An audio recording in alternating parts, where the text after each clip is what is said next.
اعوذ باللہ من الشیطان الرجیم بسم اللہ الرحمن الرحیم واختار موسیٰ قومہ 70 رجلا لمیقاتنا۔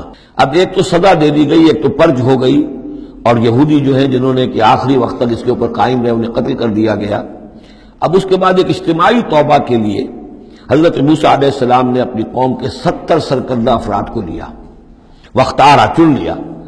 اختار موسیٰ قومہ 70 رجلا لمیقاتنا، اللہ تعالیٰ ہی نے طلب فرمایا ہے، ہمارے وقت مقررہ کے لیے چن لیے موسیٰ نے اپنی قوم میں سے 70 سرکردہ افراد۔ فلما اخذتهم الرجفۃ، جب وہ آئے ہیں کوہ طور پر یا اس کے قریب تو ان کے اوپر کپ کپی طاری ہو گئی یا زلزلے نے آ پکڑا، یعنی وہ ایک سخت ترین جو ہے ان کے لیے پھر خوفناک صورت پیدا کر دی گئی۔ قال رب، حضرت موسیٰ نے عرض کیا پروردگار، لو شئت اہلکتہم من قبل وإیایا، اگر تیری مشیت یہی تھی تو اس سے پہلے ہی ہمیں بھی ہلاک کر سکتا تھا، مجھے بھی کر سکتا تھا، انہیں بھی کر سکتا تھا۔ خطا کار تو ہم ہیں، غلطی ہوئی ہے، لیکن بہرحال ہم نے اتنا بڑا کفارہ بھی دے دیا ہے، اپنی قوم کے اتنے لوگوں کو اپنے ہاتھوں ذبح بھی کیا ہے، لیکن یہ کہ اگر ہلاک ہی کرنا تھا جو اس وقت شکل ہو رہی ہے تو پہلے قدم پر بھی تو ہلاک کر سکتا تھا۔ لو شئت اہلکتہم من قبل وإیایا، اگر تو چاہتا تو ہلاک کر دیتا ان سب کو بھی اور مجھے بھی۔ اتہلکنا بما فعل السفہاء منا، کیا تم ہمیں ہلاک کر دے گا ہمارے کچھ بے وقوف لوگوں کی حرکت کی وجہ سے؟ ہمارے ہاں کچھ بے وقوف تھے جنہوں نے حرکت کی تھی، اور ان کی وجہ سے کیا پوری قوم کو ہلاک کر دے گا؟ ان ہی الا فتنتک، نہیں یہ تیری طرف سے ایک آزمائش ہے۔ تضل بہا من تشاء، تو گمراہ کرتا ہے اس کے ذریعے سے جس کو چاہتا ہے، وتہدی من تشاء، اور ہدایت دیتا ہے جس کو چاہتا ہے۔ انت ولینا، تو ہمارا ولی ہے، ہمارا ساتھی ہے، پشت پناہ ہے، مولا ہے۔ فاغفر لنا، بس ہمیں بخش دے، ہماری گناہ کو معاف فرما، ورحمنا، ہم پر رحم فرما، وانت خیر الغافرین، اور یقیناً تمام بخشنے والوں میں تو سب سے بہتر بخشنے والا ہے۔ واکتب لنا فی ہذہ الدنیا حسنہ وفی الآخرہ، ہمارے لیے اس دنیا کی زندگی میں بھی حسنہ لکھ دے، طے کر دے۔ اب دیکھیے یہ دعا کر رہے ہیں حضرت موسیٰ اپنی قوم کے لیے، بنی اسرائیل کے لیے، واکتب لنا فی ہذہ الدنیا حسنۃ وفی الآخرہ، وہی الفاظ ربنا آتنا فی الدنیا حسنۃ وفی الآخرۃ حسنۃ وقنا عذاب النار۔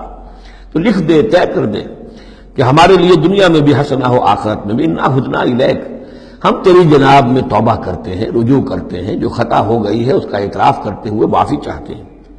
قال عذابی اصیب بہ من اشاء، اللہ نے فرمایا جہاں تک میرے عذاب کا تعلق ہے وہ تو اس میں تو میں مبتلا کروں گا جس کو چاہوں گا۔ ورحمتی وسعت کل شیء، تم رحمت کا سوال کر رہے ہو تو ایک رحمت تو میری وہ ہے جو ہر شے کے شامل حال ہے، ہر شے کا وجود میری رحمت سے ہے، اس کا بقا میری رحمت سے ہے، اس کا تسلسل میری رحمت سے ہے۔ ایک تو رحمت عامہ ہے جو تمام مخلوقات کو شامل ہے، تمام مخلوقات جو ہے اس میں سے حصہ پا رہے ہیں۔ ورحمتی وسعت کل شیء فسأکتبها، اب یہاں مراد ہے خاص رحمت جس کے لیے تم کہہ رہے ہو، وہ تو میں لکھ دوں گا ان لوگوں کے لیے۔ اب یہ بہت اہم مقام یہاں آ رہا ہے، وہ اپنی رحمت میں خاص کر دوں گا، لکھ دوں گا، للذین یتقون، جو تقوی کی روش اختیار کریں، ویؤتون الزکاۃ، اور زکوٰۃ دیتے رہیں، والذین ھم بآیاتنا یؤمنون، اور جو لوگ ہماری آیات پر ایمان پختہ رکھیں۔ الذین یتبعون الرسول النبی الامی الذی یجدونہ مکتوبا عندہم فی التوراۃ والانجیل، جو اتباع کریں گے ہمارے امی نبی کی، جس کا کو رسول بنا کر بھیجا جائے گا، رسول نبی امی کا اتباع کریں گے، جسے وہ پائیں گے الذی یجدونہ، جسے پائیں گے لکھا ہوا مکتوبا عندہم، ان کے پاس، اپنے پاس، فی التوراۃ والانجیل، کہ وہ ان کے پاس اس کی پیشن گوئیاں، اس کے حالات، اس کی علامات تورات اور انجیل دونوں میں ہوں گی۔ تو جو لوگ ان کا اتباع کریں گے، نبی امی محمد الرسول اللہ صلی اللہ علیہ وسلم امیین میں سے اٹھائے گئے، اور آپ واقعتاً اس قوم میں سے تھے جس کے پاس کوئی کتاب نہیں تھی، کوئی شریعت نہیں تھی، ویسے بھی آپ نے دنیاوی اعتبار سے کوئی تعلیم حاصل نہیں کی، دنیاوی معیار کے اعتبار سے لکھنا پڑھنا آپ نہیں جانتے تھے، تو امی تھے۔ تو رسول نبی الامی، جو پیروی کریں گے میرے اس رسول کی جو نبی امی ہوگا، جسے یہ پائیں گے الذی یجدونہ مکتوبا، لکھا ہوا، جس کی علامات اور جس کی پیشن گوئیاں، عندہم فی التوراۃ والانجیل، ان کے پاس تورات اور انجیل دونوں میں، یامرہم بالمعروف، وہ انہیں نیکی کے حکم دے گا، وینہاہم عن المنکر، اور تمام بدیوں سے روکے گا، وَيُحِلُّ لَهُمُ الطَّيِّبَاتِ اور ان کے لیے تمام حلال چیزیں، پاک چیزیں حلال کر دے گا. یعنی جو ہم پڑھ چکے ہیں کچھ چیزیں تھیں کہ جو بنی اسرائیل پر ان کی شرارتوں کی وجہ سے بھی حرام کر دی گئی تھی، یہ تمام بندشیں اٹھا دے گا، تمام پاکیزہ چیزوں کو ان کے لیے حلال کرے گا. وَيُحَرِّمُ عَلَيْهِمُ الْخَبَائِثَ اور جتنی خبیث ناپاک چیزیں ہیں انہیں حرام قرار دے گا. وَيَضَعُ عَنْهُمْ إِصْرَهُمْ وَالْأَغْلَالَ الَّتِي كَانَتْ عَلَيْهِمْ اور ان سے اتار دے گا، دور کر دے گا، انہیں نجات دے گا ان کے بوجھوں سے اور ان کی ان توقوں سے کہ جو ان کے اوپر پڑے ہوئے ہوں گے. یعنی مختلف رسوم اور رواج، ان کے توق جو لوگ باندھ لیتے ہیں اپنے گلوں کے اندر. چاؤ چاؤ میں کچھ لوگ دولت والے جو ہیں وہ نئی نئی رسمیں ایجاد کرتے ہیں، نئے نئے تہوار ایجاد کرتے ہیں، نئی نئی جو ہے اور تقریبات کا چرچا ہو جاتا ہے. غریبوں کے لیے بھی ان کو پورا کرنا پڑتا ہے. شادی بیاہ کی یہ تقریبات ہیں. اب ان کے پاس حرام کی دولت کے انبار جمع ہیں، ان کے لیے تو اپنی دولت مندی کے اظہار کا موقع ہے. کیسے پتہ چلے گا ہم دولت مند ہیں؟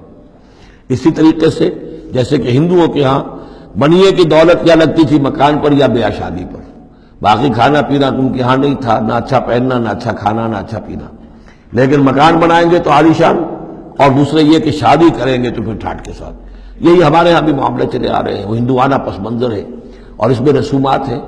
اب یہ امیروں کے لیے تو چونچلے ہیں، غریبوں کے لیے یہ اسر اور اغلال ہیں. اسر وہ بوجھ کو جن کو لے کے چل نہ سکے.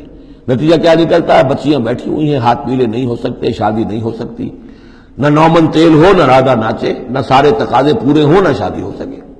تو یہ جو اسر اور اغلال لوگوں نے، پھر یہ کہ جو سوشل ایوولوشن کہہ لیجئے یا جو بھی اس کے اندر تنزل ہوا ہے، جس کے نتیجے میں لوگوں کے اوپر طرح طرح کی قیدیں آ گئی ہیں. کہیں جو ہے وہ جاگیرداری نظام آ گیا ہے، اس کی قید ہے. کہیں بادشاہت ہے، امپیریلزم ہے، اس کی قید ہے. کہیں سرمایہ دار نظام ہے، اس کا تشدد ہے. تو محمد جب آئیں گے، یہ اللہ تعالیٰ فرما رہے ہیں، ان تمام قیدوں سے نجات دلائیں گے، ان تمام بوجھوں سے نوع انسانی کو نجات دیں گے، عدل اور قسط کا نظام قائم کریں گے. تو وہ چاہے رسومات کی شکل میں ہو اور چاہے یہ کہ ایک نظام ظالمانہ ایکسپلائٹیٹو اگر نظام ہے، ریپریسو نظام ہے، تو اس کو ہٹا کر فالذین آمنوا بہ. اب یہ جو الفاظ آ رہے ہیں اس آیت مبارکہ کے، یہ بہت اہم ہے. اس پر میرا ایک پورا کتابچہ موجود ہے کہ جس کا عنوان ہے نبی اکرم صلی اللہ علیہ وسلم سے ہمارے تعلق کی بنیادیں. فالذین آمنوا بہ گنتی کر لیجئے. تو جو لوگ ان پر ایمان لائیں گے، پہلی شرط ہے ایمان. وعزروہ اور ان کا ادب کریں گے، ونصروہ اور اس کی مدد کریں گے، واتبعوا النور الذی انزل معہ اور اس نور کی پیروی کریں گے جو ان کے ساتھ نازل کیا جائے گا.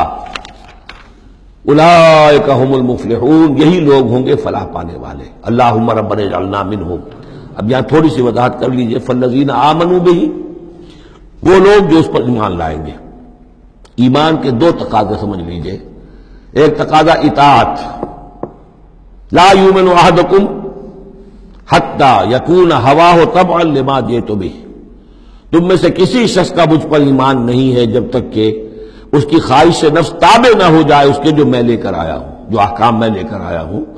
تم اگر جب ایمان رکھتے ہو کہ میں اللہ کی طرف سے لے کر آیا ہوں تو تمہیں ان کو ماننا ہے. لا یؤمن احدکم حتی یکون ہواہ طبعا لما جئت بہ. دوسرا تقاضا لا یؤمن احدکم حتی اکون احب الیہ من والدہ وولدہ والناس اجمعین. تم میں سے کوئی شخص مومن نہیں ہو سکتا جب تک کہ میں اسے محبوب تر نہ ہو جاؤں، اپنے باپ سے بھی، بیٹے سے بھی، تمام انسانوں سے. تو ایک غائب درجے میں اتباع اور اطاعت اور دوسرے غائب درجے میں محبت محمد رسول اللہ صلی اللہ علیہ وسلم کی. یہ ایمان کے تقاضے ہیں. اب اس کا نتیجہ خود بخود نکلے گا. پھر آپ کی تعظیم ہوگی، عظمت ہوگی، آپ کا نام جہاں سنیں گے، درود آپ پڑھیں گے. یہ ساری چیزیں جو ہیں، اور یہ کہ جہاں آپ کا کوئی قول آپ کو سنایا جائے فوراً زبان بند ہو جانی چاہیے. پھر یہ نہیں کہ اپنی عقل جو ہے آدمی لڑا رہا ہے. ہاں اس کی تحقیق ہو سکتی ہے کہ واقعتاً یہ حضور نے فرمایا یا نہیں فرمایا، یہ حدیث ضعیف ہے، مضبوط ہے، کیسی ہے. لیکن اس وقت خاموش ہونا ضروری ہے. جب کسی نے کہا یہ حدیث ہے، ہو سکتا ہے کہ حدیث صحیح ہو اور حضور کی طرف اس کی نسبت جو ہے وہ صحیح ہو، مضبوط ہو. لہذا فوری طور پر اپنی زبان بند کر دینا یہ ادب کا تقاضا ہے. تو ضرور ہو وہ نصرو ہو اور مدد کرے. مدد کس کام میں؟ حضور نے ذاتی تو اپنی کوئی امپائر بلڈ نہیں کی، نہ آپ نے اپنے لیے کوئی جاگیر بنائی، نہ کوئی جائیداد بنائی. کس کام کے لیے نصرت چاہیے تھی؟ اللہ کے دین کے لیے. اس کے غلبے کی جد و جہد، اس کے لیے بھیجے گئے محمد صلی اللہ علیہ وسلم، هو الذی ارسل رسولہ بالہدی ودین الحق لیظہرہ علی الدین کلہ، اور اس کے لیے پکار ہے من انصاری اللہ، یہ میرا فرض منصبی ہے، اللہ کا دین مجھے غالب کرنا ہے، یہ میری ذمہ داری ہے، کون ہے جو میرا ہاتھ بٹائے، میرا مددگار بنے؟ تو یہ میدان اب بھی کھلا ہوا ہے، دین پہلے غالب ہوا تھا پھر مغلوب ہو گیا، اور اب تو مغلوب ہے پوری دنیا میں، کہیں بھی ہم ایک انچ زمین نہیں دکھا سکتے جہاں کہہ سکے دنیا سے، نوع انسانی سے کہ اور دیکھو یہاں یہ اصل دین موجود ہے بتمام و کمال۔ تو وہ مشن جو ہے محمد رسول اللہ صلی اللہ علیہ وسلم کا، وہ اب بھی زندہ ہے، لہذا اس کی مدد کرنی ہے۔ وَاتَّبَعُوا النُّورَ الَّذِي أُنزِلَ مَعَهُ، اور اس مشن کی تکمیل میں جو راستہ ہے، جو طریقہ اللہ نے بتایا ہے، وہ اس قرآن کے ذریعے سے ہے، تذکیر قرآن سے، تبلیغ قرآن کی، انذار قرآن سے، تبشیر قرآن سے، تعلیم قرآن کی، یتلو علیہم آیاتہ ویعلمہم الکتاب والحکمۃ ویزکیہم، اس کے ذریعے سے لوگوں کو کھینچو، لوگوں کو نکالو گندگیوں میں سے اور اندھیروں میں سے، لوگوں کے اندر ایمان کی شمع روشن کرو، پھر انہیں منظم کرو، جمع کرو، پھر باطل سے ٹکراؤ۔ فالذین آمنوا بہ وعزروہ ونصروہ واتبعوا النور الذی انزل معہ، تو جو لوگ ان پر ایمان لائیں گے اور ان کی تعظیم کریں گے اور ان کی مدد کریں گے اور اس نور کی پیروی کریں گے جو ان کے ساتھ نازل کیا جائے گا، یعنی قرآن مجید حضور کے ساتھ یہ نازل کیا گیا، بھیجا گیا۔ اولئک ھم المفلحون، یہی لوگ ہوں گے فلاح پانے والے۔ صدق اللہ العظیم۔